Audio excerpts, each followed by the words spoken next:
Breaking news చూస్తున్నాం. హైదరాబాద్ నుంచి ఒడిశాకు యాత్రికులతో బయలుదేరిన ప్రైవేట్ ట్రావెల్స్ బస్సు ఒడిశాలో ప్రమాదానికి గురైంది. బస్సు డ్రైవర్ సహా ముగ్గురు అక్కడికక్కడే మృతి చెందారు. మరో 15 మంది తీవ్రంగా గాయపడ్డారు. ప్రమాద సమయంలో బస్సులో 30 మంది ఉన్నట్లుగా తెలుస్తుంది. వీరంతా హైదరాబాద్ పాత బస్తీలోని చతిర్నాకకు చెందిన వారని సమాచారం. క్షతగాతులను ఆసుపత్రికి తరలించారు. అయితే ఈ ప్రమాదం ఎక్కడ జరిగింది, క్షతగాతులు ఎక్కడ చికిత్స పొందుతున్నారు వంటి వివరాలు ఇంకా తెలియాల్సి ఉంది.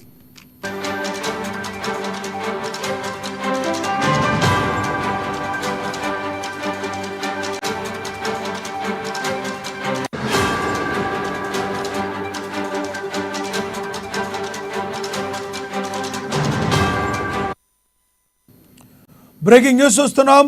హైదరాబాద్ నుంచి ఒడిశాకు యాత్రికులతో బయలుదేరిన ప్రైవేట్ ట్రావెల్స్ బస్సు ఒడిశాలో ప్రమాదానికి గురైంది. బస్సు డ్రైవర్ సహా ముగ్గురు అక్కడికక్కడే మృతి చెందారు.